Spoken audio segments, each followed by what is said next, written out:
पारायण काळात केंद्रामध्ये सामुदायिक कोणकोणत्या सेवा घेतल्या जातात असा प्रश्न आपल्याला नक्कीच पडत असणार. तर आजच्या या व्हिडिओमध्ये आपण हे जाणून घेऊया. सर्वप्रथम जेव्हा पारायण सप्ताह सुरू असतो त्याची पूर्वतयारी एक आठवडा आधीच सुरू होत असते. जसे की इच्छुक सेवेकऱ्यांची सेवेसाठी नाव नोंदणी केली जाते. आपण यथाशक्ती देणगी द्यायची असते. शक्य नसल्यास नाही दिली तरी चालते. नाव नोंदणी नक्की कोणत्या सेवेसाठी करतात तर ती म्हणजे सर्वात अगोदर पारायणाच्या आदल्या दिवशी ग्रामदेवतेचा मान सन्मान केला जातो. मगच केंद्रामध्ये पारायणाला सुरुवात होते.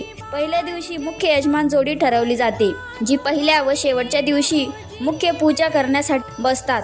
त्यानंतर अखंड सप्ताहामध्ये यज्ञ हवन याग केले जातात. तसेच श्री स्वामी समर्थ माळेवर नामजप वीणावादन स्वामी चरित्र सारामृत वाचन हे सप्ताह संपेपर्यंत अखंड चालू असते. याला प्रहर सेवा असे देखील म्हणतात. या काळातील त्रिकाल आरतीला खूप महत्त्व असते. म्हणजेच सकाळी 8 वाजता भूपाळी आरती, 10:30ला नैवेद्य आरती, सायंकाळी 6:30ची नैवेद्य आरती यासाठी चिठ्ठ्या काढल्या जातात. तसेच सांगतेच्या दिवशी महानैवेद्य आरती दुपारी 12 वाजता केली जाते. यानंतर पुढील सेवा म्हणजे प्रतिनिधी स्वरूपात नवनाथ ग्रंथ, दुर्गा सप्तशती, मल्हारी सप्तशती, भागवत ग्रंथ, श्रीपाद श्रीवल्लभ ग्रंथ, गीताई, श्रीरुद्र इत्यादी ग्रंथांचे रोज वाचन केले जाते.